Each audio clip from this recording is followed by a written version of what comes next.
Welcome back to Cheeky Mare Stitches 100 Days, 100 Blocks Challenge. We are starting block number 96. It is a 3 fabric block. Here is what it originally looked like with fabrics A, B, and C.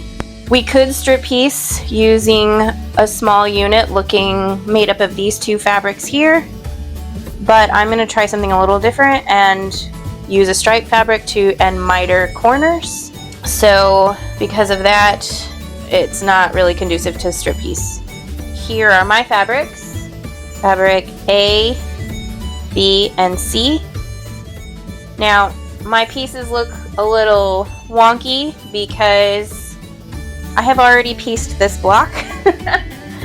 Something happened to the first half of my video, so I'm having to redo the first half. But these will do for now. I cut a new one of these, a new one of these, but I didn't have enough to recut all of these. So I'm going to insert a picture here and show you what my pieces originally looked like. And you'll see that the 2 side pieces of fabric A that go around the center block, and the upper side piece, or the upper A piece, they're all longer than they need to be. And I did that so that it would be easier for me to miter. Alright, so now back to the new makeshift block. The most efficient way to piece this is going to be sew this seam and then sew these 2 seams. Now, after I've sewn this together and these 2 units together, I am going to line up, because this piece right here and this piece right here, they are the exact right length that need to be done via the fabric, or via the pattern.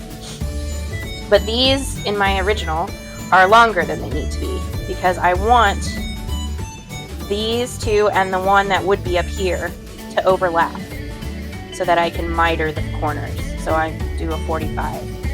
And that way the stripes will look like they kind of go all the way around. Now this is the first time that I've done this in a small block, so it may look silly. Spoiler alert, it doesn't. But anyway, but we're just learning this. So I'm going to sew this together and then these 2. And then I will sew from this, starting from this end, and go all the way to a 1/4 inch away from either side. So I'm going to mark on the back of this a 1/4 inch on either side on both of these places. And I'm going to stop and back stitch on that mark so that these pieces right here are kind of flapping in the wind. Now we're going to line this end up like this. Pretend this is longer. And then I'm going to sew from this end all the way here and stop and back stitch so that this piece is kind of flapping. And I'll do the same thing on the other side. I will line this side up and sew down and stop here. Okay, so let's do that. So I have attached up to a 1/4 inch these 2 pieces here. And now we should be able to go in with the previous video where I'm showing you how to attach the top middle piece row. As you can see here, hopefully, I marked the 1/4 inch from the side, and then I sewed these on, and so they are, and I back stitched or tacked there so that they wouldn't come undone. So now I'm going to fold these out of the way like this. So this on kind of centered, and then I'll be back to show you what's going on.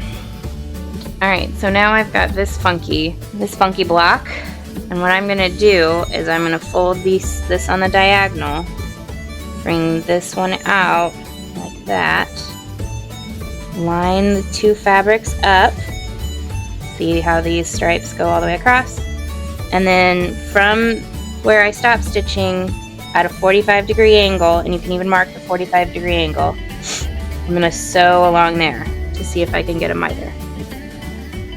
So there's my miter.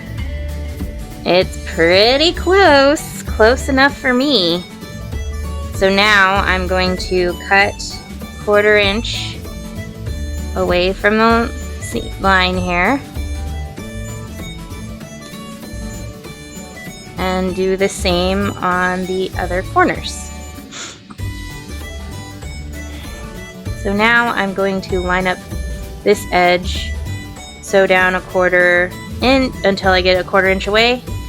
I'm going to line up this edge, sew down until I get 1/4 inch away, and then fold this on the diagonal and do the exact same thing I did up here.